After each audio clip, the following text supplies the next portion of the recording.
মাদ্রাসায় বুখারী শরীফ পড়ায়। তন্মধ্যে হুজুর বড় মেহেরবানি করে আমার সুলতান শাহী মাদ্রাসাও মাসে এক সপ্তাহ হুজুর খেদমত করেন। আল্লাহর বান্দাকে আল্লাহ সুস্থতার সাথে লম্বা হায়াতে তয়বা দান করুন, বলেন আমিন। আরবিতে বলে একটা প্রবাদ, সরফুল মাকানে বিল মাকিল, অবস্থানকারীর কারণে অবস্থানের দাম বাড়ে ও কমে। মাঝে মাঝে বলে থাকি প্রয়োজন সাপেক্ষে। অবস্থানকারীর কারণে অবস্থানের দাম বাড়ে ও কমে। গহরডাঙ্গা আপনাদেরই পাশে, গোপের ডাঙ্গা ছিল না মুরব্বীরা কোন? গোপের ডাঙ্গা, তা হয়েছে কি গহরডাঙ্গা। গহর মানে মণিমুক্তা। তো কিসের কারণে গোপের ডাঙ্গা গহরডাঙ্গা হলো? মুজাহিদে আজম আল্লামা শামসুল হক ফরিদপুরি রহমাতুল্লাহ আলাইহির কারণে। ঠিক কিনা?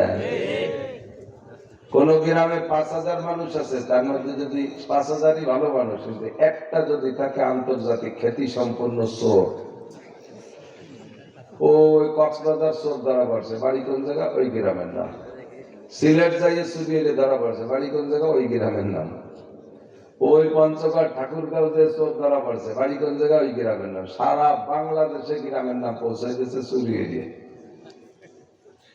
এক গ্রামে পুরো গ্রাম, এক চোরের কারণে পুরো গ্রাম শেষ। অন্য গ্রামের মানুষ কয় চোরের গ্রামে মাইয়ে দেবো না, চোরের গ্রামের মাইয়ে আনবো না। ও গ্রামে কোনো ছেলে মেয়েই বিয়ে দিতে চায় না, একে চোরে দফা সারা করে দিচ্ছে। তেমনি আবার এক গ্রামে সাধারণ একেবারে ছোট শ্রেণীর মানুষ হাজার হাজার, তার ভিতরে একজন মুজাহিদে আজম আল্লামা শামসুল হক ফরিদপুরি, তার ভিতরে একজন প্রধানমন্ত্রী, তার ভিতরে একজন প্রেসিডেন্ট। ওই একজনের কারণে পুরো গ্রামের দাম বাড়িয়ে যায়, ঠিক না?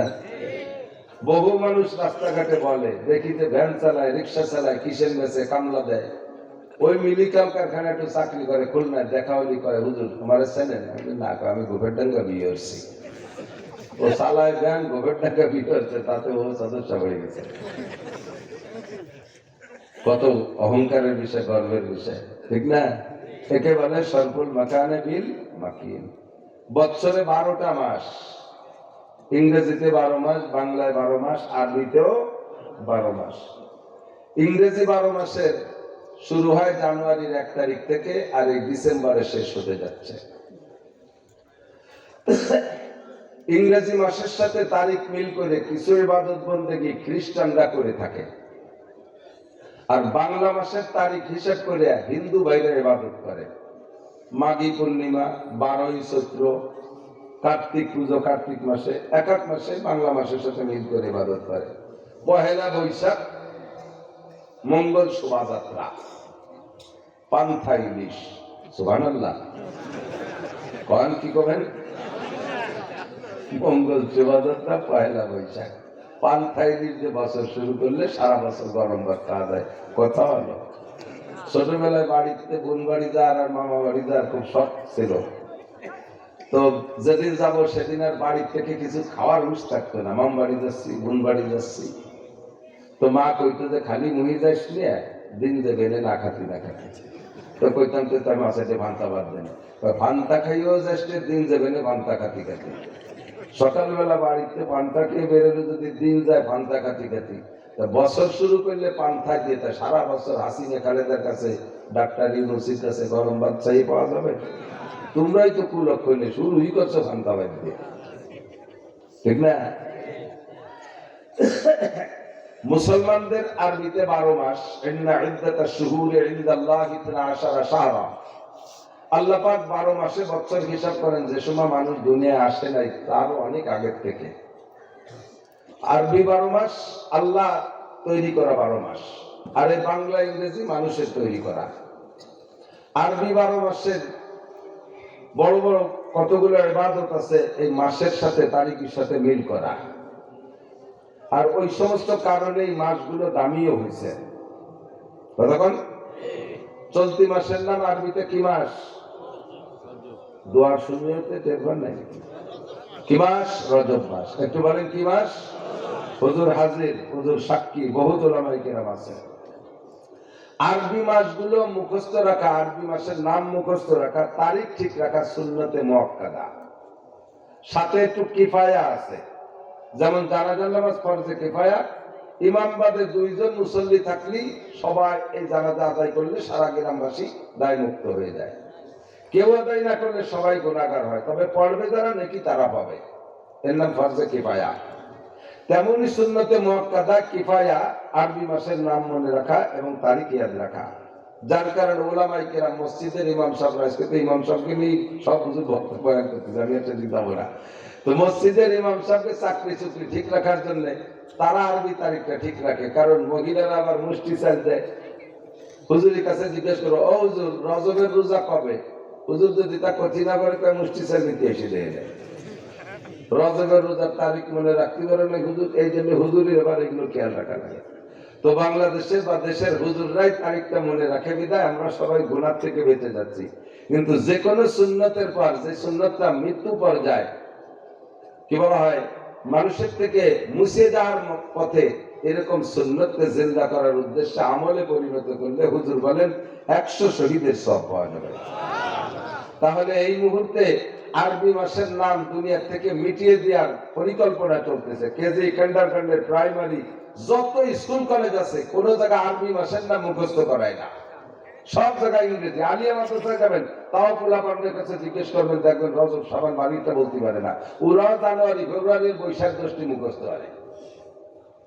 তাহলে এই মুহূর্তে আমরা যদি আরবি মাসের নাম মুখস্থ করি, তাহলে একটা সুন্নত জিন্দা করার নিয়তে আল্লাহ যদি দেয় 100 শহীদের সওয়াব পেতে পারবো। মাসটা চলতেছে রজব মাস। কি মাস? আরবিতে 12 মাসের পর পর 7টি মাস একটার পর একটা দামি, একটার পর একটা দামি। চলতি মাসের নাম রজব, এই মাসটা এক কারণে দামি, ওর ভিতরে ঘি ঢুকছে। তারপরের মাস শাবান, সেখানে 14ই শাবান দিবাগত রাত লাইলাতুল বরাত বলে আমরা জানি, ইবাদতের রাত। সবে বরাতের কারণে শাবান মাস দামি। এরপরে সাইয়্যিদুশ শুহুর, সমস্ত মাসের নেতা মাস রমজান মাস, শাহরুল্লাহ রমাদান, আল্লাহর রমজান মাস, এর দাম তো সকলেরই জানা আছে। এরপরে পরপর 3 মাস হজের মাস, শাওয়াল, জিলকদ, জিলহজ, আশহুরুল হজ সালাসা। হজের মাস 3টে, হজের মাস, হজের কারণে 3 মাস দামি। এই 6 মাসের পরে আরবি নববর্ষের প্রথম মাস মুহররম মাস। মুহররম মাসের ভিতরে আল্লাহ তাআলা 117টা ঘটনা বরাদ্দ রেখেছেন। অনেকগুলো ঘটে গেছে, আর কিছু বাকি আছে, যার ফাইনাল খেলা হবে কিয়ামত হবে মুহররম মাসের 10 তারিখে। এই জন্য মুহররম মাসটা বড় দামি। এই 7টা মাসের ভিতরে 7 প্রকারের দামি মাল ঢুকে মাসগুলোকে দামি বানাইছে। আরবিতে বলে সরফুল মাকানে বিল মাকিন, অবস্থানকারীর কারণে অবস্থানের দাম বাড়ে আর কমে। রজব মাস দামি কেন আমি আয়াত করেছি, একটু খেয়াল, বেশিক্ষণ লম্বা চড়া করে বলা যাবে না, মাথায় মাথায় শেষ করে দেবো। শরীর অত্যন্ত খারাপ, আপনাদের এখানে আসার পর একটু ভালো লাগতেছে। 3 দিন পর্যন্ত বেশ জ্বর, ঠান্ডা, কাশ, নাকের কথা চলে গেছে, কথা বলতে পারতেছি না। নবী আলাইহিস সালাতু ওয়াস সালাম যে দায়িত্ব নিয়ে এসেছেন ওলামায়ে কেরামের কাছে শুনেছেন, আল্লাহ পাকের অর্ডার, ইয়া আইয়ুহার রাসূলু বাল্লিগ, নবী আপনি তাবলীগ করেন। হুজুরের কাছে শুনেন, বাল্লিগ বাবে তাফিলের আমরের সিগা, আদেশের শব্দ। বাল্লিগ মানে তাবলীগ করো, আর কোনো ভিন্ন তরজমা করা লাগবে না। ইয়া আইয়ুহার রাসূল বাল্লিগ, হে নবী আপনি তাবলীগ করেন। কি তাবলীগ করব? মা উনজিলা ইলাইকা মির রাব্বিক, আপনার রবের পক্ষ থেকে যাহা কিছু পেয়েছেন সব পৌঁছাইয়া দিবেন। একটা কথাও গোপন করতে পারবেন না। মেয়েলি মাসালা নিজের মেয়ের কাছে বলতে হলে লজ্জায় ওটাকে গোপন করতে পারবেন না। আপনি যদি মাসালাটা না বলে যান, আপনার পরে আর কিয়ামত পর্যন্ত নবী আসবে না, শরীয়ত বহনকারী আর কেউ আসবে না। যেটা গোপন করবেন ওইটাই বাদ পড়ে যাবে, ওইটাতে উম্মত বিপদে পড়ে যাবে। কাজী বাল্লিগ মা উনজিলা ইলাইকা মির রাব্বিক, কোন নেতার ভয়ে, কোন জালেম অত্যাচারীর ভয়ে, কোন প্রভাবের ভয়ে আপনি কথা গোপন করতে পারবেন না। সব কথা উম্মতের কাছে পৌঁছায় দেন। আপনাকে পাঠানো হয়েছে কাফাতাল লিন্নাসি বাশীরাও ওয়া নাযীরা, কিয়ামত পর্যন্ত সারা দুনিয়ার সমস্ত মানুষের জন্য সুসংবাদদাতা এবং ভীতি প্রদর্শক হিসেবে আপনাকে পাঠানো হয়েছে। শুধুমাত্র মক্কার মধ্যে সীমাবদ্ধ থাকবেন তা না, শুধুমাত্র তায়েফ এই পর্যন্ত সীমাবদ্ধ থাকবেন তা না, শুধু সৌদি আরবের মধ্যে সীমাবদ্ধ তা না, শুধু একটা মহাদেশের মধ্যে থাকবেন তা না, কাফাতাল লিন্নাসি বাশীরাও ওয়া নাযীরা, সারা দুনিয়ার জন্য কিয়ামত পর্যন্ত জন্য আপনি একমাত্র নবী, আর কোন নবী আসবে না। সমস্ত কথা সমস্ত উম্মতের কাছে পৌঁছে দেওয়ার দায়িত্ব আপনার। কথা বলুন ঠিক কিনা? তো আমার নবী আল্লাহ পাকের এই ওয়াদা পালন করে আসতেছেন। কয়েক বছর যাওয়ার পরে হুজুরকে আল্লাহ বললেন, দোস্ত যতদূর গেছেন, তায়েফ গেছেন, তায়েফ তো হুজুরের মামা বাড়ি, তায়েফ হুজুরের মামা বাড়ি। দুধমা হালিমাতু সাদিয়া রাদিয়াল্লাহু তাআলা আনহার বাড়িও তায়েফ। তায়েফের থেকে প্রায় 100 কিলোমিটার দূরে এবছর গিয়েছিলাম। ঘর বাড়ি নাই ওখানে, কবিলায় বনি সাদের মহল্লা আছে, তারা আছে কম আছে, কবিলায় বনি সাদের লোকজন আছে, একটা মহল্লা দূরে বিল্ডিং টিল্ডিং ঘর বাড়ি আছে। কিন্তু হালিমা সাদিয়ার বাড়ি বলে ওখানে কোনো ঘর বাড়ি বিল্ডিং নেই। এমনি কারা বা কে বা কারা পাথর দিয়ে একটু আলামত বানায় রাখছে, আর মানুষের সেটাকে মহব্বত করে সে জায়গা যায়। হুজুর আলাইহিস সালাতু ওয়াস সালাম মা হালিমা সাদিয়ার বাড়ি থাকা অবস্থায়, দুধ খাওয়া অবস্থায়, বিকেল সকালবেলা যে খেলাধুলায় গেছে যে মাঠটার ভিতরে, ওখানে গেলে জিবরাইল সিনা টাক করছে। ওই জায়গাটা এখনো ওই জায়গায় সমতল আছে, দুই চতুর্পাশে পাহাড়, মাঝখানে একটা পুকুরের মধ্যে একটা জায়গা সমতল, ওই জায়গা ছোট ছোট গাছপালা আছে। ওখানে হুজুরের সিনা টাক হয়ে গেছিল। হাজি সাহেবরা তৌফিক হলে, পয়সা থাকলে মহব্বত করে সেখানে যায়। এবছর গিয়েছি, দেখে আসছি, আলহামদুলিল্লাহ। তো নবী আলাইহিস সালামকে আল্লাহ পাক বললেন, তায়েফ গিয়েছিলেন? জি আল্লাহ, যাই নাই এখনো। কবে যাবেন? আপনি যখন বলেন, আগামীকালই যান। হুজুর আলাইহিস সালাম রেডি হলেন, তায়েফ যাবেন। কাকে নেব সাথে? না একা যাব। কয় না, সফর একা করা ঠিক না। হযরত মুসা আলাইহিস সালাতু ওয়াস সালাম সফরে গিয়েছেন মাজমাল বাহরাইন, দুই সাগরের মিলন স্থানে আল্লাহর হুকুমে। সাথে নেছে ইউসা ইবনে নূন আলাইহিস সালাতু ওয়াস সালামকে সফর সঙ্গী নেছে। সব নবীদেরই সফর সঙ্গী। ঈসা আলাইহিস সালামের সফর সঙ্গীদের নাম ছিল হাওয়ারি। 8-10 জন সবসময় সাথে থাকতেন। তা আপনিও কেউ নিয়ে যান। তো হুজুর সিদ্ধান্ত নিলেন সাদ ইবনে আবি ওয়াক্কাস রাদিয়াল্লাহু তাআলা আনহুকে নেবেন। সাদ ইবনে আবি ওয়াক্কাস রাদিয়াল্লাহু তাআলা আনহুকে সাথে নিয়ে হুজুর তায়েফ গেছেন। কিসসা শুনেছেন আংশিক, বা বিস্তারিত শুনে থাকতে পারবেন। মাসের ফজিলত হিসেবে এই মাসে এই ঘটনাটা ঘটেছিল বিদায় অধিকাংশ মুহাদ্দিসিন এবং মুআররিখিনদের খেয়াল এই মাসে ঘটনাটা ঘটেছিল। এই জন্য মাসের তাবাররুক হিসেবে আমি সেই আলোচনাটা নিয়ে এসেছি। আল্লাহু আকবার। নবী আলাইহিস সালাতু ওয়াস সালাম এবার সাদ ইবনে আবি ওয়াক্কাসকে নিয়ে যাইয়া মামবাড়ির এলাকায় যায়। মামবাড়ি তো ভাগ্নেদের একটু আদর বেশি থাকে, থাকে না? ভাগ্নেদের একটু আদর আল্লাহ থাকে, আদর আল্লাহ তো আছে। ওদিকে আল্লাহর হুকুম সাদ ইবনে আবি ওয়াক্কাস রাদিয়াল্লাহু তাআলা আনহুকে এলান করাইয়া তায়েফবাসীদেরকে জমা করছে ছোট্ট একটা টিলা পাহাড়ের পাদদেশে। হাদিস যারা গেছেন তারা দেখছেন, ওখানে জিয়ারতের জন্য নিয়ে যায়। তো টিলা পাহাড়ের ওখানে একটা খাদ আছে, এখন সাদা একটা পাথর আছে, এখনো আছে। সেই পাথরকে হুজুর মেম্বার বানাইলেন, আর নিচে সবাই বসছে। দেখে নিয়ে হুজুর বললেন, হে তায়েফবাসী, ইয়া আইয়ুহান নাস কুলু লা ইলাহা ইল্লাল্লাহ, তোমরা সকলে পড়ো লা ইলাহা ইল্লাল্লাহ। লা ইলাহা ইল্লাল্লাহ মানে কি? আল্লাহ ছাড়া কোনো মাবুদ নাই। লা ইলাহা ইল্লাল্লাহ মানে কি? রিজিকদাতা আল্লাহ। লা ইলাহা ইল্লাল্লাহ মানে কি? সৃষ্টিকর্তা আল্লাহ, পালনকর্তা আল্লাহ, রিজিকদাতা আল্লাহ, মারনেওয়ালা আল্লাহ, বাঁচানেওয়ালা আল্লাহ, বিধানদাতা আল্লাহ, শান্তিদাতা আল্লাহ, শান্তি ছিনিয়ে নেওয়ালা আল্লাহ, সর্বময় ক্ষমতার মালিক, সর্বময় জিম্মাদার একমাত্র কে? আল্লাহ। এবার ওরা কয়, আমরা একদিন যা গুজবাদ করেছি তারা কি? 33 কোটি দেবদেবীর পুজো করি, লাত, উজ্জা, মানাত, হবল, সরস্বতী, দুর্গা, কালী, লক্ষ্মী, এভাবে 33 কোটি। এরা কি? হুজুর আলাইহিস সালাম শুনে দিলেন, ইন্নাল্লাযীনা তাদউনা মিন দুনিল্লাহ লা ইয়াখলুকু যুবাবান ওয়া লা ইজতামাউ লাহু ওয়া ইন ইয়াসলুবহুমুয যুবাবু শাইআন লা ইস্তানকিদুহু মিনহু যাওফাত তালিব ওয়াল মাতলুব। আল্লাহু আকবার। তোমরা যার পূজা পাঠ করো, 33 কোটি বলো, 33 লক্ষ কোটি বলো, 33 কোটি কোটি বলো, সমস্ত দেবদেবীকে একটা ইন্ডাস্ট্রিজের মধ্যে ঢুকাই দিয়া সকলকে দায়িত্ব দাও, সম্মিলিত ভাবে একটা মাসিও তারা বানাইতে পারবে না। কথা বল, মুসলমান হিসেবে তো বলবেন, ঠিক না ঠিক? পারবে মাসি বানাইতে? পারবে? আল্লাহ পাক বলেন, শুধু পারবেই না মাসি বানাইতে, লাই ইয়াখলুকু, নবী তাকে বালান, আজও পারে নাই, পিছনেও পারে নাই, সামনে কোনদিন পারবে না। শুধু মাসি বানাইতে পারবে না তা না, ওয়া ইয়াসলুবহুমুয যুবাবু শাইআন লা ইস্তানকিদুহু মিনহু যাওফাত তালিব ওয়াল মাতলুব। আল্লাহু আকবার। আল্লাহ পাক বলেন, বরঞ্চ মশা মাছিতে যদি তাদের অঙ্গ খুলে নিয়ে যায়, তাদের সামনে যে খাদ্য তোমরা দিয়ে থাকো, এই খাবার যদি মশা মাছিতে খেয়ে ফেলে, তাও তারা মশা মাছির হাত থেকে ওই খাবার কেড়ে রাখতে পারে না, মশা মাছিকে তাড়াইতে পারে না। ধরে বলেন পারে? আল্লাহ তাই যার কাছে চাইতেছো তারাও যেমন দুর্বল, তোমরা যারা চাইতেছো তারাও এরকম নির্বোধ। তোমরা নির্বোধ আর তারা দুর্বল। কোনদিন তারা মাছিও বানাইতে পারে না, মাছির হাত থেকে কিছু কেড়েও নিতে পারে না। চোখের সামনে দেখলাম বহুতকে বহুত কথা বল। আরব দেশে আরবি রে কয় সনম, কি কয়? মূর্তি রে কয় সনম।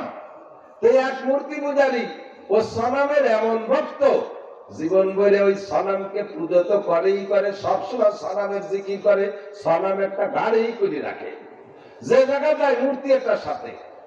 তো সনমরে জীবন ভরে রেখে কে সনম রুটি দাও, সনম ভাত দাও, সনম খেজুর দাও, সনম এ দাও, সনম তা দাও।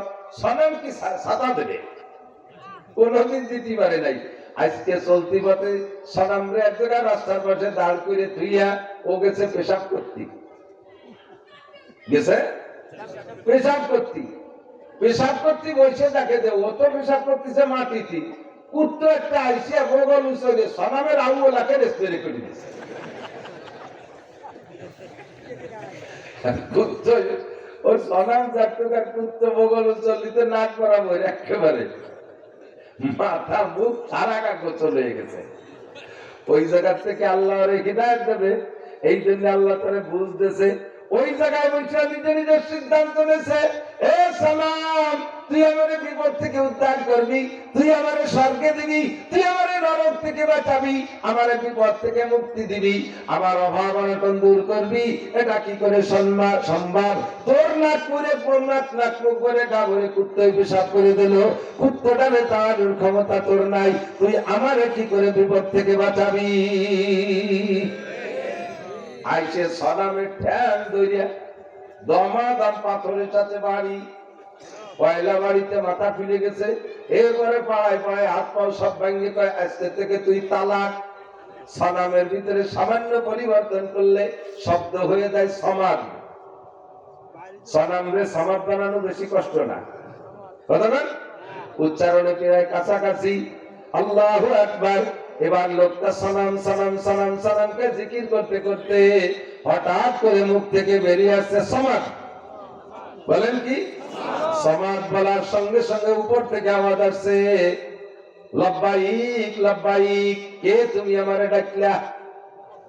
দুনিয়ার মানুষের আওয়াজ বহু শুনেছে, ওই কণ্ঠটার সাথে মানুষের কণ্ঠের কোনো মিল নাই, ওই কণ্ঠটা জিনের কণ্ঠের সাথে মিল নাই, দুনিয়ার কোনো শব্দের সাথে মিল নাই। আওয়াজ আর সুর আর কণ্ঠই ভিন্ন। উপর থেকে কয় লব্বাইক ইয়া আব্দি, লব্বাইক ইয়া আব্দি। উনি এবার চোখ তাকায়, চোখ তুলে উপর দিক দেখে কেউ দেখা যায় না। এবার বললেন, কে তুমি উপর থেকে ডাক দিলে? আর শাজিমের মালিক বলে, আমি তোমার সমাজ, আমি তোমার রব, সৃষ্টি করি আমি তোমারে, খাওয়াই আমি তোমাকে, লালন পালন করি আমি তোমাকে, তুমি কি মনে করে আমাকে আজকে ডাক দিলে? আল্লাহ হিদায়াত দেবে। লোকটা এবার কয়, আল্লাহ সমাজ তোমার ইচ্ছে করে ডাক দেই নাই, সনাম কইতে যে ভুল করবে সমাজ পড়িয়ে আছে, তুমি আমার ডাক শুনেছো, কাজে আজকে থেকে তুমি আমার রব। আল্লাহ যারে হিদায়াত দেয় এমন করে পাওয়া যায়। হাজার হাজার হিন্দু ভাইরা একটু বিবেচনা, একটু বিবেক খাটাইলে বুঝতে পারে, যার কাছে মুনাজাত করি তার 5 পয়সার ক্ষমতা নাই, তারে কুকুরে পেশাব করে দিলে সে ঠেকাইতে পারে না, তার খাবার সামনে থেকে কেড়ে নিয়ে গেলে সে তার হাত থেকে কেড়ে রাখতে পারে না, এমন দুর্বল আমারে কি উপকার করবে? লক্ষ্মীপুরে যারা পূজা করি তার পেটের মধ্যে একটা কানা করিও না, আছে কতগুলো খেয়াল কুটো, সে আমারে কি অর্থ দেবে? লক্ষ্মী পূজা করে অর্থের লোভে, লক্ষ্মীর পেটের মধ্যে খেয়াল ছাড়া পয়সা নাই। সরস্বতীরে পূজা করে বিদ্যার লোভে, সরস্বতী নিজে একটা কমটা জানে না, সে আমারে কি বিদ্যা দেবে? আরে দুর্গা পূজা করে ক্ষমতার লোভে, অথচ দুর্গা পূজা দুর্গা মূর্তিরে সেদিন দেখলাম কুত্তয় লাঠি দিয়ে সিট করে ফেলাই দিয়েছে, সোজা দাঁড়াতে পারলো না। যে নিজে সোজা দাঁড়াইতে পারে না, সে আমারে কি উপকার করবে? কথা বলেন ঠিক কি ঠিক না? এমন করে যার পূজা করি সে আমারে কিছুই করতে পারে না, কাজে আমি তার পূজা করব না, বুঝলেই যথেষ্ট। নবী আলাইহিস সালাম তায়েফবাসীদেরকে বুঝাই দিলেন, ইন্নাল্লাযীনা তাদউনা মিন দুনিল্লাহ লা ইয়াখলুকু যুবাবান ওয়া লা ইজতামাউ লাহ।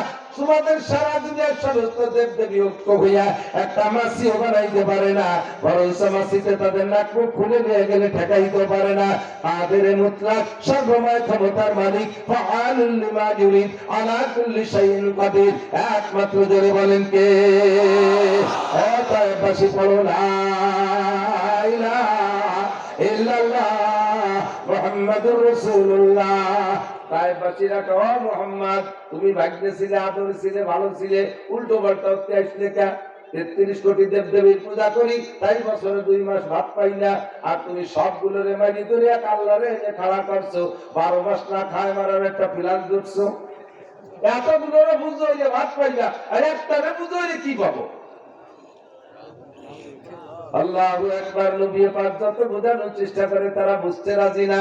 এক পর্যায়ে লেগে গেল আভ্যন্তরীণ দ্বন্দ্ব, এমন পর্যায়ে নেতারা লাগাই দিলেন, লেলিয়ে দিলেন স্থানীয় যুবকদেরকে, ভার মোহাম্মদ রে তারা দরবের মুখে কালি মারতে আসছে। বাপদাদা 14 পুরুষ ধরে জীবন ভরে যা করে আসছি সবগুলোকে বাদ দিয়ে সে নতুন ধর্ম খাড়া করতে চায়। পিটা ওরে পিটা, শুরু হয়ে গেল পিটান, পাথর মার শুরু হয়ে গেল। শতককে দেখে আসছি নবী আলাইহিস সালাম মার খাইতে খাইতে রক্তাক্ত দেহ নিয়া পাহাড়ের যে জায়গায় কাঠ হয়ে পড়েছিলেন, ওই জায়গা সাদা অক্ষরে পাথরের গায়ে আল্লাহর কুদরতি কায়দায় মুহাম্মদ শব্দ লেখা হইয়া আছে। আল্লাহু আকবার। মায়ের খেয়ে যখন নবী পড়ে গেছেন অজ্ঞান হইয়া, পাহাড়ের ফেরেশতারা আছে, হুজুর অর্ডার দেন শেষ করে দেই, পাহাড় চাপা দিয়ে তায়েফবাসীদেরকে মশলা বানায় ফেলবো, পয়সা পাটা পুতোয় বাটার মতো বাইটে দেবো। হুজুর কয়, তোমরা চুপ করে, তোমরা কি আমার রব সৃষ্টিকর্তা আল্লাহ আমাকে দেখতেছে? আজরাইল আলাইহিস সালাম বললেন, ওগো আল্লাহর নবী হুকুম দেন, আপনি শুধু অর্ডার দেবেন। এই জীবনে বহুত নেতা অবস্থানকে দুলাই দিয়েছি, তায়েফের এই খুঁজে বাসি অর্ডারে একদম ওকে শেষ করে দেই। হুজুর কয়, একটু সবর করো। কোন অবস্থায় অর্ডার দিলেন না। আর সে আজিমের মালিক নবী আলাইহিস সালামের আখলাক দেখে সাথে সাথে সার্টিফিকেট দিলেন, ইন্নাকা লাআলা খুলুকিন আযীম, আপনি সর্বোত্তম চরিত্রের অধিকারী। কন্যা সুবহানাল্লাহ। সার্টিফিকেট কে দিয়েছে? আমার নবীর চরিত্রের চাইতে ভালো চরিত্রওয়ালা কেউ গেছে আর আছে? একটু আস্তে করে আছে আর আসবে। তাহলে ওই নবীর চরিত্র যে জায়গায় আমার সামনে আসবে আমি সেই জায়গায় মানতে রাজি। ঠিক আছে না? ব্যাখ্যা দেওয়ার দরকার নাই। আল্লাহু আকবার। 5টা গুণ নবী পাক এই জায়গা চরিত্রের পরিচয় দিয়েছেন। উত্তম আখলাকের 3টে ক্লাস, একটা হলো খুলুকে হাসান, আর একটা খুলুকে কারীম, আর একটা খুলুকে আজিম। খুলুকে হাসান মানে ভালো চরিত্র। এটা কতটুকুর নাম? যেটা মুসা আলাইহিস সালামের চরিত্র, জাযাউ সাইয়্যাতিন সাইয়্যাতুন মিসলুহা। আপনারে কেউ একটা বক্সিং দিয়েছে পিঠে, যে ওজনের একটা বক্সিং দিয়েছে, সমওজনের একটা বক্সিং পিঠি দিলি, এটা আপনি অন্যায় করেন না, সীমা লঙ্ঘন করেন না। এই বেটাই তুমি এই খাবার টানিয়ে নদীতে ঘুরে বেড়াচ্ছ, ব্যবসা অর্থের জায়গা হয় না, প্যান্ট একটা খরচা খুব গলি ভাষা দেওয়ার বাড়ি যাচ্ছে। বুঝলো?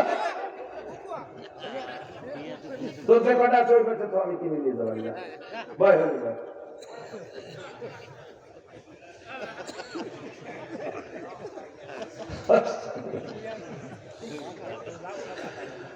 আল্লাহু আকবার। মুসা আলাইহিস সালামের চরিত্র, কেউ এক ঘুষি দিলে এক ঘুষি না দিয়ে আসতেন না। এটা হলো ভালো চরিত্র, পরিমাণ মতো। তবে কেউ ভিটি দিয়েছে ঘুষি, আপনি সেটা নাকে দিলে আবার সীমা লঙ্ঘন হয়ে যাবে। ভিটিটা ভিটি দেবেন, জটটুক জোরে দিয়েছে অটটুক জোরে দেবেন, নাকি দিতে পারবেন? মাপজোপ আছে, সীমা লঙ্ঘন হয়ে যাওয়ার ভয়টাকে। মুসা নবীর স্বভাব ছিল ঘুষি একটা দিলে কেউ উনারে না দিয়ে আসতেন না খালি হাতে। এই জন্য উনার চরিত্রকে বলে খুলুকে হাসান। ঈসা আলাইহিস সালামের চরিত্রকে বলা হয় খুলুকে কারীম, দয়াবান চরিত্র। ক্ষমতা থাকা সত্ত্বেও ঈসা আলাইহিস সালাম প্রতিশোধ নিতেন না, মাফ করে দিয়ে চলে আসতেন। এজন্য বলা হয় খুলুকে কারীম মানে দয়াবান চরিত্র। আর আমাদের নবীর চরিত্রকে বলা হয় খুলুকে আযীম। জোরে কোন সুবহানাল্লাহ। 5টা গুণ বিশিষ্ট। 1 নম্বরে হুজুরকে যদি কেউ আঘাত করতো, প্রতিশোধ নেওয়ার ক্ষমতা থাকতো, তা প্রতিশোধ নিতেন না। 1। 2 নম্বরে তাকে আবার ক্ষমা করে দিতেন নিজের পক্ষ থেকে, যাও তোমারে মাফ করে দিছি। 2। 3 নম্বরে তার কাছে আবার ক্ষমা চাইতেন, তুমি হয়তো কষ্ট পেয়ে আমারটা ঘুষি দিয়েছো, মাফ করে দিও, কষ্ট না বাড়ি তো দাও নাই, মাফ করে দিও। 3 4 নম্বরে তার হাতটা মেসেজ করে দিতেন, ভাই ঘুষি দিয়ে কি হাতে ব্যথা পাইছো নাকি। 5 নম্বরে তার জন্য আল্লাহর কাছে দোয়া করতেন, আল্লাহ আমি ক্ষমা করে দিছি, তুমি আবার তারে মাইরো না, তুমি তারে ক্ষমা করে দাও, মাফ করে দাও।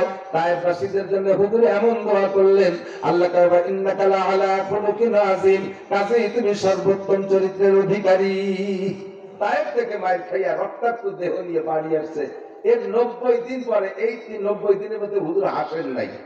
হুজুরের চেহারা হাসি হাসি থাকতো সবসময়, এই 90 দিনের মধ্যে হুজুর হাসেন নাই। ঘরে এসে স্ত্রী নাই, খাদিজা নেই, খাদিজার আগে মারা গেছে, মেয়েগুলোর বিয়ে হয়ে গেছে, 3টা পুত্র সন্তান শিশুকালে মারা গেছে, মা মারা গেছে 5 বছর বয়সে, দাদা মারা গেছে 6 বছর বয়সে, আব্বা মারা গেছে পেটে, মায়ের পেটে উনি থাকতে, ভাই বোন বলতে কেউ নাই, আপন বলতে কেউ নাই, শুধুমাত্র চাচারা, চাচাতো ভাইরা, তারাও সম্পূর্ণ সকলে ফেভার করে না। মায়ের খেয়ে আসার পরে, ঘরে আসার পরে, ঘরে যদি স্ত্রী তাকে সান্ত্বনা দেয়, মা বাবা থাকলে সান্ত্বনা দেয়, বাইরে থাকলে পক্ষ নিয়ে লাফিয়ে ঝাঁপিয়ে পড়ে, মনের মধ্যে কিছুটা আনন্দ পায়, কিন্তু কিচ্ছুই নাই। নবী আলাইহিস সালাম 90 দিন মনক্ষুণ্ণ, মন বেজার, কিন্তু এই মন বেজার প্রতিশোধ নিতে পারেন নাই, সেজন্য না, একটা মাত্র চিন্তা, শুধু চিন্তা একটাই, আল্লাহ আমাকে তায়েফবাসী মারার কারণে তুমি আবার তায়েফবাসীদেরকে যেন ধ্বংস করে না দাও। আল্লাহ ওদেরকে যদি মেরে দাও, তাহলে আমি নবুয়তি করব কাদের কাছে, আমি দাওয়াত দেব কাদেরকে। এই দরদার ব্যথায় নবী পাক সবসময় টেনশনে যে আল্লাহ তাদেরকে ধ্বংস না করে দেয়। মুখখান মলিন মলিন বাজার, 90 দিন চলে গেছে। হুজুরের ফুফুজানের বাড়ি কাবা ঘরের পাশে। আজ থেকে 20-15-20 বছর আগে যারা হজে গিয়েছেন তারা জানেন, বাবে উম্মাহানি নামে একটা গেট ছিল, মোটা মোটা পিলার ছিল। হুজুররা যখন গেছে তখন, আমিও 13 সালে দেখছি, এখন গেলে আর চেনা যাবে না, ওইটা ওরা মিটাই দিছে, মসজিদের স্বাভাবিক বানায় বেড়াইছে। ওই জায়গা বাঙালি এবং পাকিস্তানি, ভারতের ওলামায়ে কেরামরা যে বেশি বেশি বসতেন, অনেক আজীব গরীব ঘটনা ওখানে ঘটছে পরবর্তীতে। এই জায়গা ছিল কাবা ঘরের থেকে 30-40 হাত দূরে হুজুরের ফুফুজান উম্মে হানি রাদিয়াল্লাহু তাআলা আনহার ঘর। আর হুজুরের বাড়ি সাফা মারওয়ার ওই পাশে, তার পাশেই আবু জাহেলের বাড়ি। হুজুর আলাইহিস সালাম আজকে মনটা খারাপ, আইসে বলতেছে, ফুফুজান বড় কেউ নাই, ভালো লাগতেছে না, অস্থির লাগতেছে, আমি আজকে আপনার বাড়ি থাকবো। ফুফুর বাড়িও ছোট্ট ঘর, শুধু ফুফুও নাই, এই ফুফুর বাড়ি একা একা। ফুফু বলতেছে, বাবা ঘর ছোট, তুমি আসলে তোমার তো রাখতেই হবে, তাহলে রাখবো, কে কোথায় থাকবা রাত্রে, তুমি ঘরের মধ্যেই থাকো, আমি মহিলা মানুষ বারান্দায় থাকি। হুজুর বললেন, ফুফুজান আপনি মহিলা মানুষ বারান্দায় থাকবেন কেন, আপনি ঘরের ভিতরে থাকেন, আমি বাইরে থাকি। ফুফুজান বললেন, ভাতিজা চতুর্দিক যে তোমার শত্রুতে ভরপুর, তোমার বাইরেতে আমি ঘরে থাকতে পারি না, তুমি ঘরে থাকো, আমি বাইরে পাহারা দেই। ঘরের ভিতরে আটকাই রেখা, বাড়িতে দরজা দিয়ে, ভিতর দিয়ে দরজা দিয়া আটকাই দিয়ে ফুফুজান বাহিরে ভাতিজাকে পাহারা দেয়। নবী পাক রাত্রে ঘুমিয়ে আছেন, গভীর রাত্রে হঠাৎ দেখে যে মাথার কাছে যেন কে, আর পায়ের কাছে কে, দুইজন। ঘুম ভেঙে গেছে, মাথার কাছে আলা মাথা মেসেজ করে, পায়ের কাছে আলা পা মেসেজ করে। হুজুর সজাগ, মানান তোমরা দুজনকে। আচানক চতুর্দিকে শত্রু, হুজুর চমকা খেয়ে উঠছে, না জানি কোনো ভাবে ঘরের মধ্যে ঢুকছে বা ফুপুরে বাইরে টেনে দরজা খুলে ঢুকছে, শত্রুই হবে কিনা। সজাগ হয়ে গেছেন, তোমরা দুইজনকে পরিচয় দিলেন, মাথার কাছে জিব্রাইল, পায়ের কাছে মিকাইল আলাইহিস সালাম। সুবহানাল্লাহ। জিব্রাইলকে আনা জিব্রাইল ওয়া হাদা মিকাইল লিমা ইয়াকাসতুমানি, আমারে সজাগ করলেন কেন? জিব্রাইলকে আজকে রাতে একটা শিক্ষা সফর আছে। কি সফর? একটু কোন কি সফর? বর্তমান ডিসেম্বর মাস সারা দেশে স্কুল কলেজ বন্ধের কোন শিক্ষা সফর চলতেছে। আমার বাংলাদেশের যুবকরা শিক্ষা সফরে যায়, কোন কোন জায়গা যায়? নিরিবিলি পার্ক, পানিপাড়া ইকো পার্ক, এরপরে বিভিন্ন জায়গায় রিসোর্ট, তারপরে সুন্দরবনের করমজল, এরপরে কক্সবাজার কুয়াকাটা, এই সব জায়গা শিক্ষার সফরে যায়। ওসব জায়গা শিক্ষার কিছু আছে বলে তো আমার জানা নাই। তোমরা বছরে হয়তো জীবন ভরে একবার গেছো, আল্লাহ বাঁচালে বিনিময়ে আমি বছরে 8-10 বার হয়ে যাই। কিচ্ছু নাই, চরিত্র নষ্ট করার জন্য যা শিক্ষার দরকার সবকিছু ব্যবস্থা আছে। আজকে রাত্রে আল্লাহ পাক আপনার জন্য শিক্ষা সফরের অর্ডার করেছেন। কোন জায়গা যাইতে হবে? ঘরের মটকা খুলে দরজা খুলে নাই, দুইজনে দড়ি নিয়ে হুজুর আলাইহিস সালামকে কাবা ঘরের পাশে হাতিমে কাবা যেটাকে বলে, ছবিতে দেখেছেন কাবার পাশে এমন একটা বাউন্ডারি, আমরা সরাসরি দেখেছি। কাবার ছাদের থেকে পানি পড়ার জন্য একটা ডোঙ্গা আছে স্বর্ণের, ওর নাম মিজাবে রহমত। জিবরাইল আর মিকাইল হুজুরকে নিয়ে মিজাবে রহমতের নিচে শোয়াইলেন। হুজুর কয় আনা ফিল ইয়াকজান, আমি বিলকুল সজাগ, আমি তখন ঘুম না, একেবারে সজাগ, সব দেখতেছি বুঝতেছি। আমার মাথার কাছে তসতুম মিনাজ জাহাব, স্বর্ণের একটা পেয়ালা, পানি তাতে ভরা, আর পানিটা কেমন যেন মুলাবাতুম মিনান নূর, ওই পানিটা নূর, তার থেকে আলো চমকাইতেছে। জিবরাইল আমার পাশে বসে সুবি হলকমের মধ্যে ঢুকাই দিয়া নাভি পর্যন্ত ফেলে গেছে। আমি কইলাম জিবরাইল, শিক্ষা সফরে নিবা তো আমার অপারেশন করো কেন? জিবরাইল বললেন, ওগো আল্লাহর নবী, তারা রাব্বাকা লাইলাতা উসিয়া বিকা আশারা মাররা বিগাইরি হাজাব বিরুইয়াল আইন, অন্তরজনিতে বিনা পর্দায় বিনা পার্টিশনে আপনি আপনার রবকে 10 বার দেখবেন। কন্যা সুবহানাল্লাহ।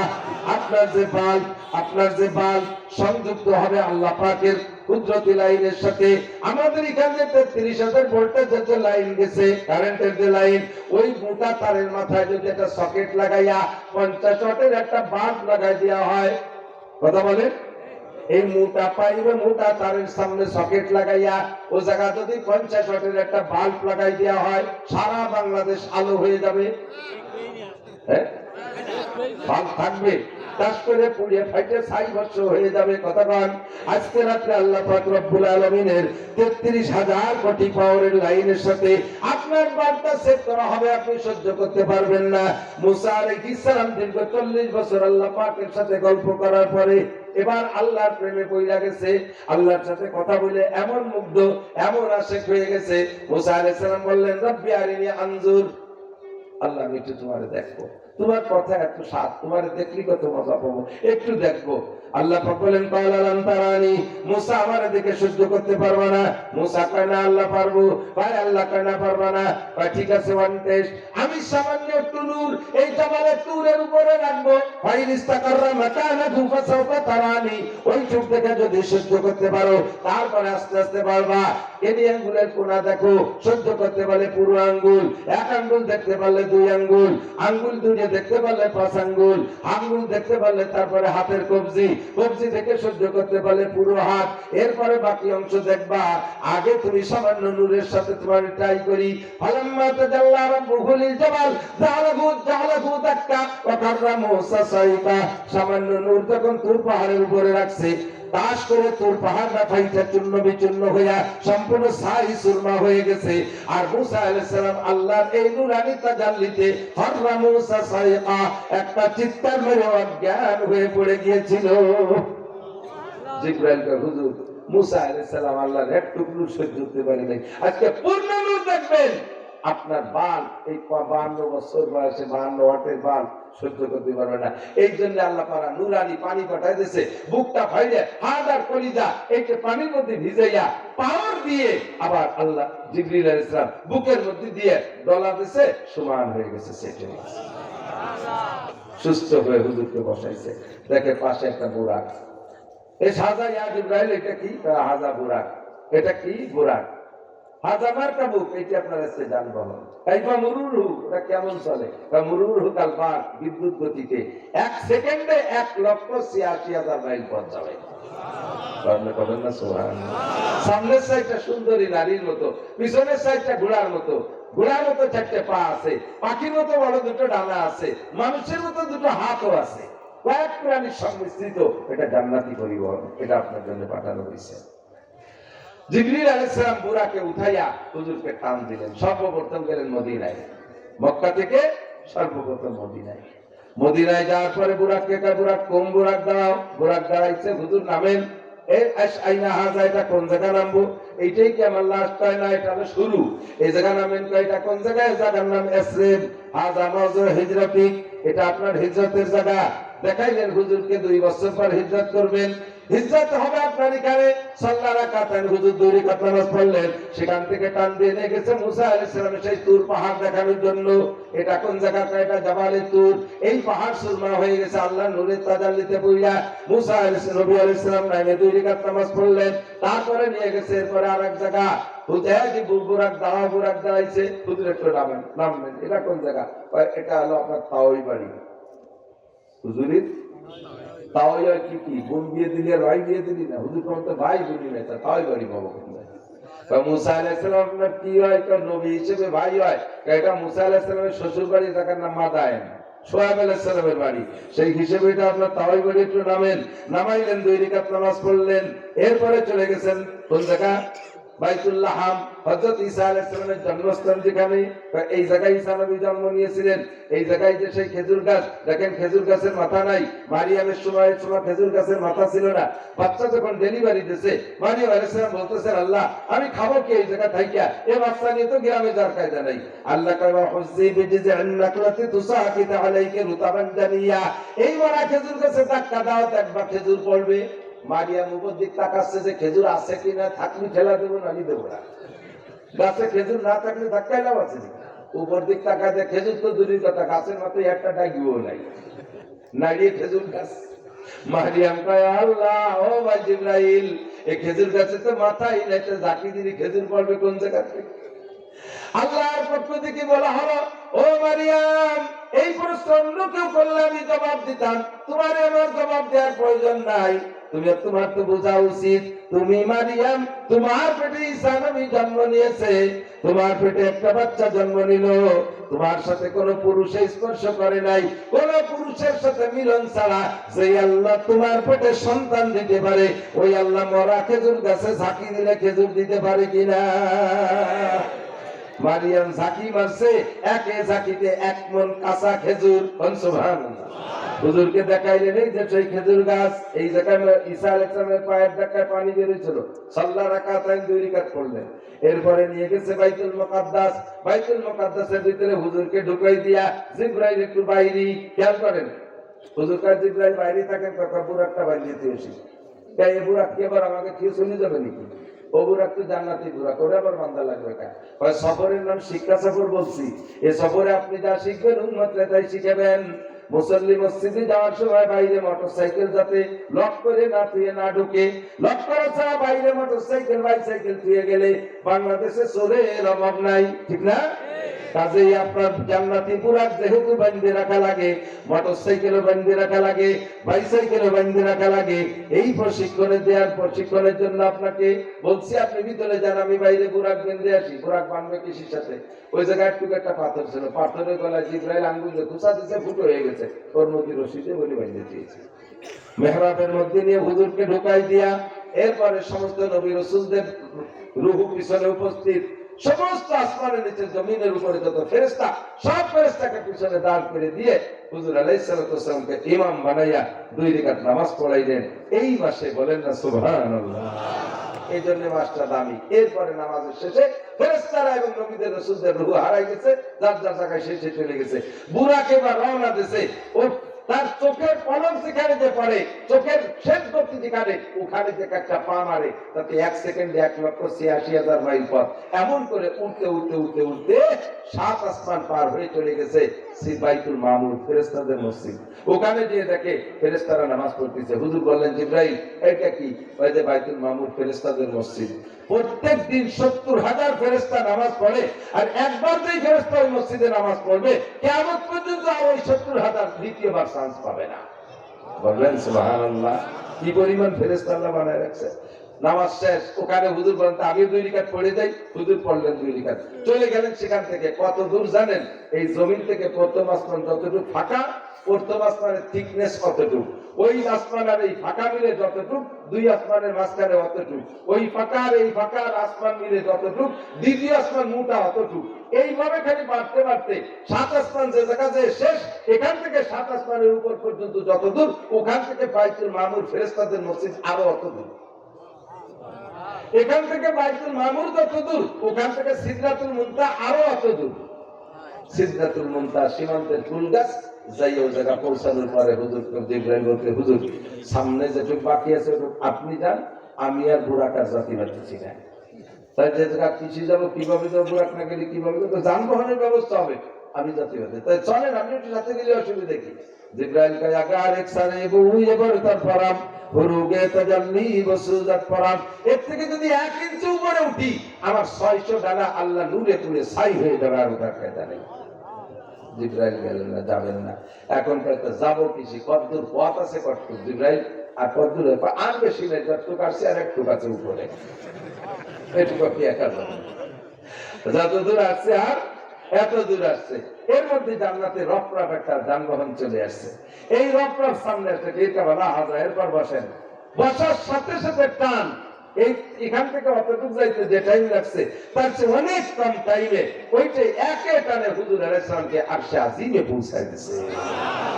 হুজুর আরশে আজিমে যাইয়া যখন নামছেন, হুজুর জুতা জোড়া ওই রফরফের পর ধুইয়া খালি পায়ে যাওয়ার জন্য সামনের দিকে কদম বাড়াচ্ছে।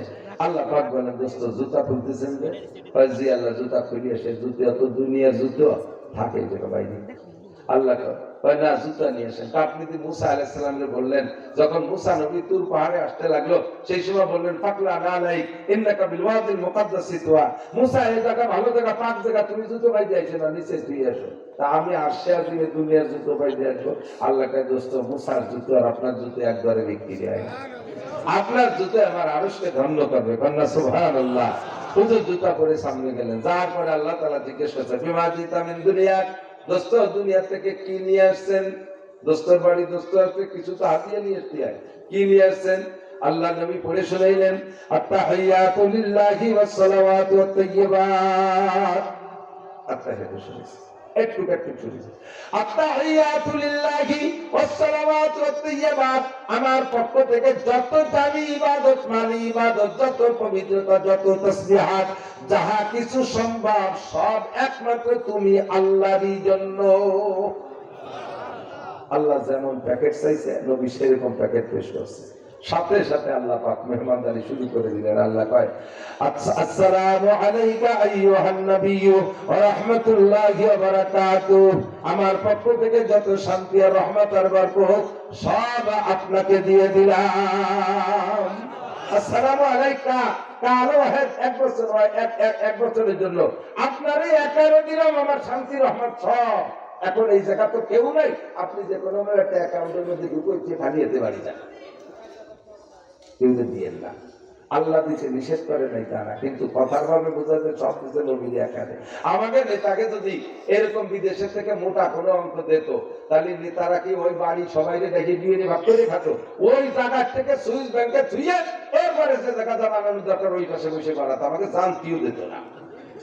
নবী আলাইহিস সালাম জবাব দিলেন, আসসালামু আলাইনা ওয়া আলা ইবাদিল্লাহিস সালিহিন, আল্লাহ তোমার দেয়া শান্তি রহমত বরকত আমি একা নেব না, আমার এতিম উম্মতের সকলের পক্ষ থেকে গ্রহণ করলাম। হামিলাতুল আরশ, আরশ বহনকারী একজন ফেরেশতা, তারা কয় আশহাদু আল্লা ইলাহা ইল্লাল্লাহ ওয়া আশহাদু আন্না মুহাম্মাদান আবদুহু ওয়া রাসূলুহু, সাক্ষ্য দিতেছি আল্লাহ ছাড়া কোনো মাবুদ নাই আর মুহাম্মদুর রাসূলুল্লাহ আল্লাহর বান্দা ও রাসূল। আমরা আটজন সাক্ষী, দুইজনে যা লেনদেন করলেন সব আমরা শুনেছি। লেনদেন শেষ, এবার চলে আসবেন 50 সালাওয়াত, 250 ওয়াক্ত নামাজ নিয়ে যান। আর সূরা বাকারার শেষ 2 আয়াত আমানা রাসূল থেকে শেষ একটু এইটুকু ওই জায়গায় বসে আল্লাহ পাক নিজে হাতে নিজ জবানে শিক্ষা দিয়েছে হুজুরকে। আর 50 ওয়াক্ত নামাজ হুজুর খুশিতে বাগ বাগ, কোন নবীর উম্মত চালায় এত নামাজ দেই নেই। নামাজ আমার পছন্দ হয়, এই জন্য আল্লাহ আমারে 50 ওয়াক্ত নামাজ দিয়েছে।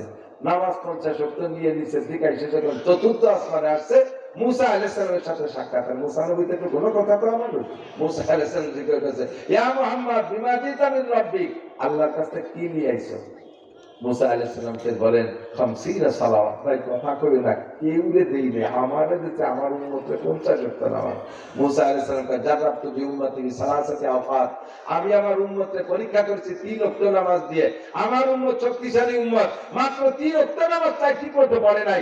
আর তোমার উম্মত হবে দুর্বল উম্মত, ও 60-70 বছর বয়সে ডায়াবেটিস হয়ে যাবে, 5-7 বছর বয়সে পায়খানা দরজা খুঁজে পাবে না চশমা ছাড়া, আর ফুলাবার চাকরি চুল পাইয়ে ফটাফট সাদা হয়ে যাবে। এই হাঁটু চূড়া দুর্বল 50 ওয়াক্ত পড়তে পারবে না। 50 ওয়াক্ত মানে কি? 24 ঘন্টা যদি 50 ওয়াক্ত পড়তে, প্রত্যেক 20-25 মিনিট পর পর এক ওয়াক্ত না, কি কি দিয়ে কি হবে?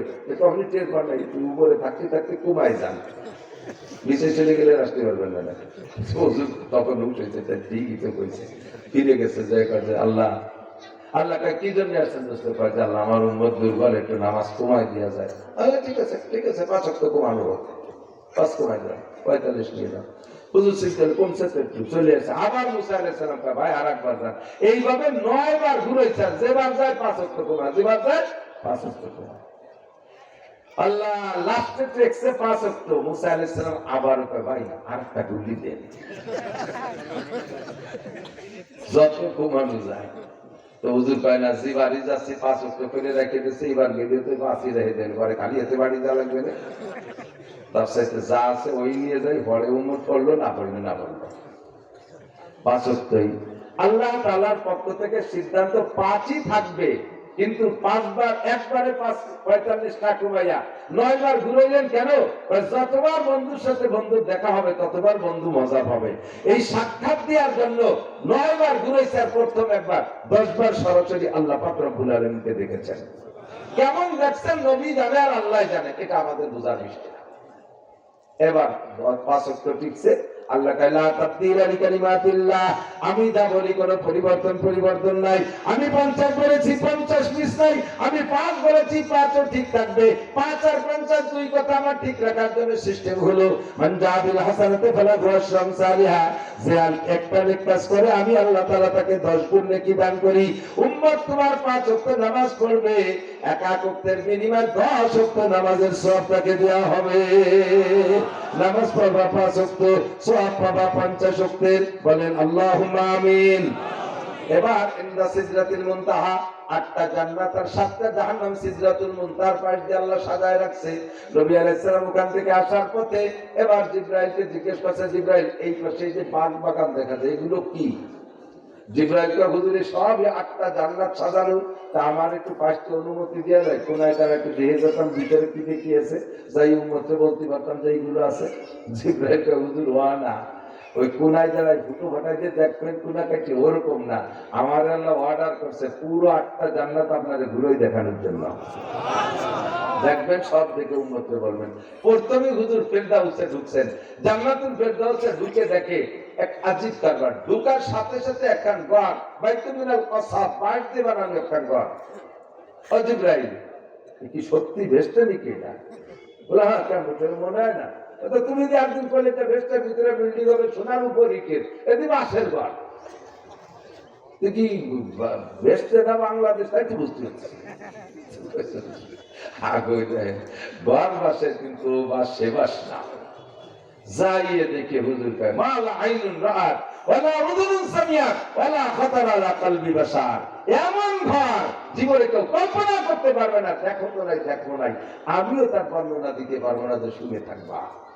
ঘরটার জিবরাইল কয় গেটে লেখা আছে, দেখেন যে 1 নম্বর ঘর লিখাদিজাতিক, লিখাদিজাতিক লিখে দিয়েছে, এটা আপনার খাদিজার ঘর।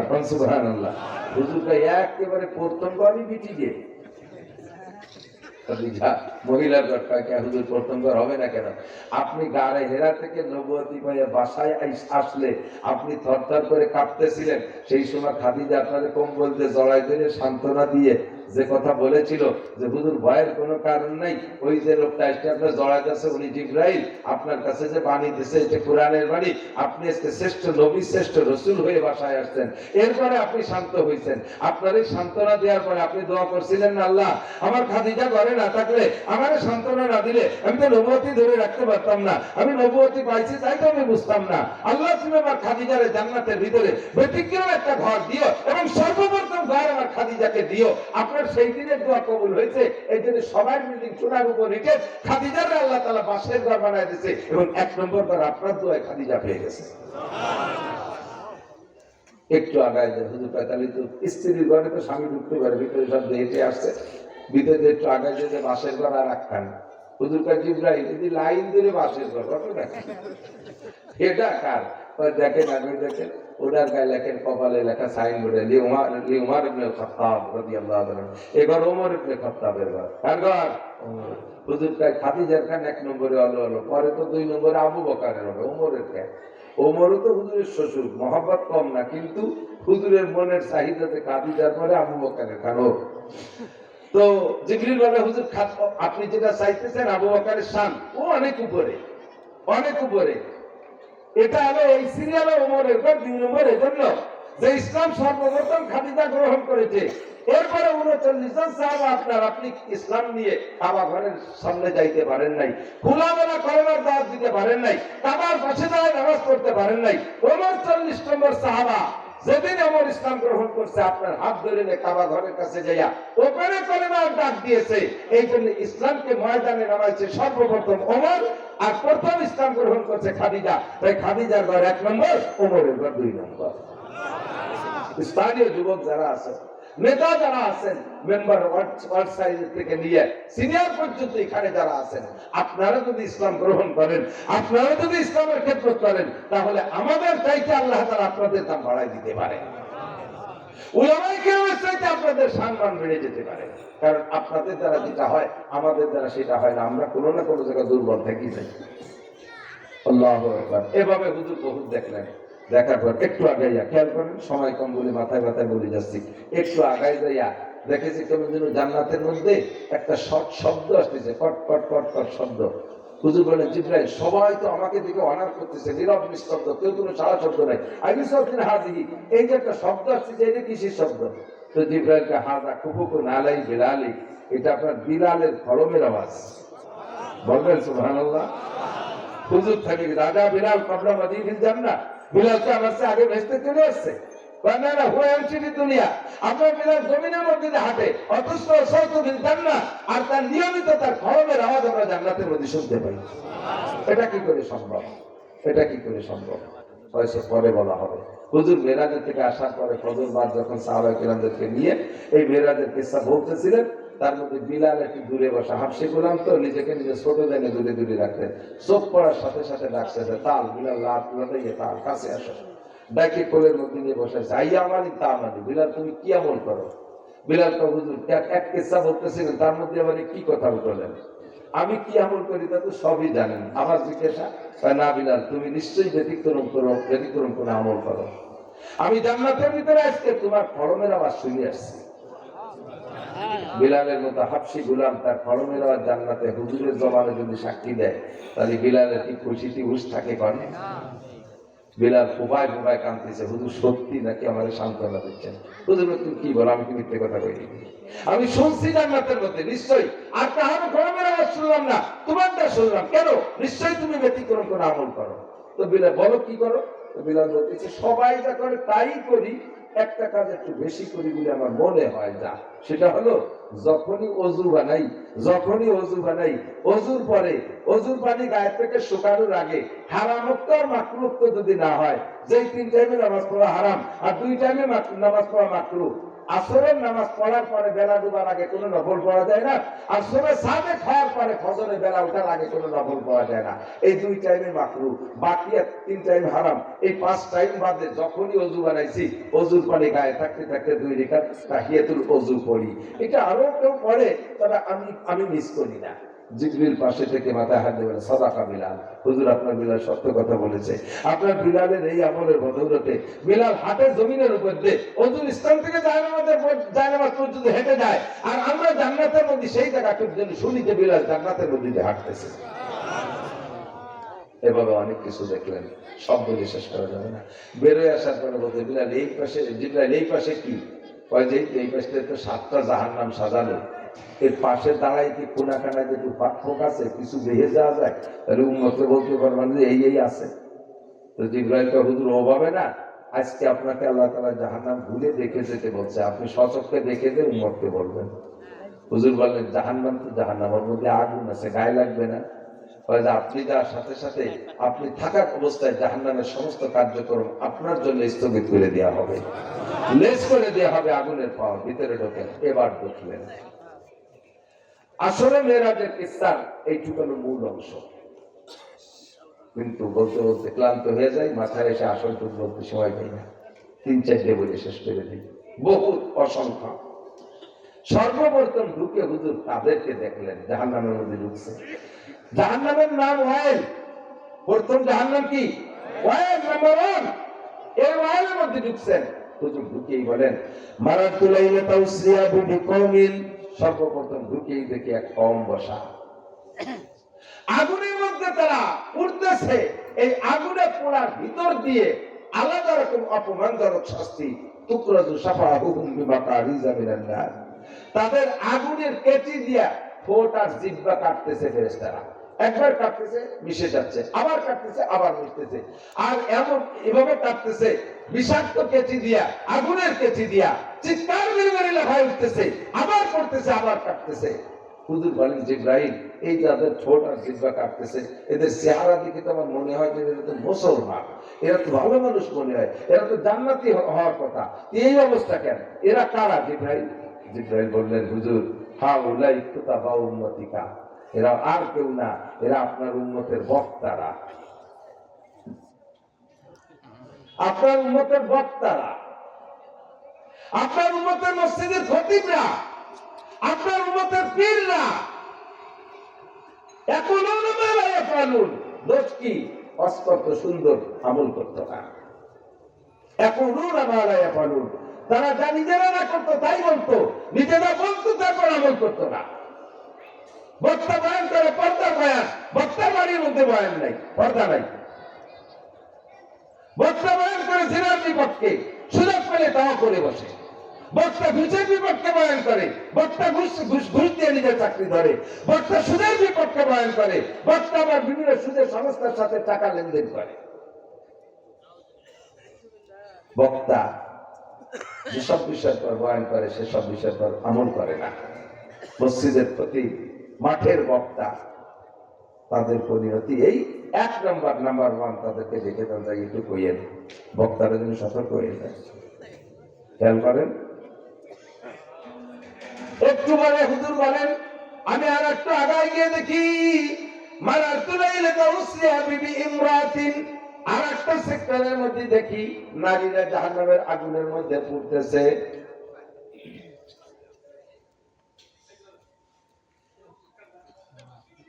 আচ্ছা, 1 ঘন্টা লাগবে।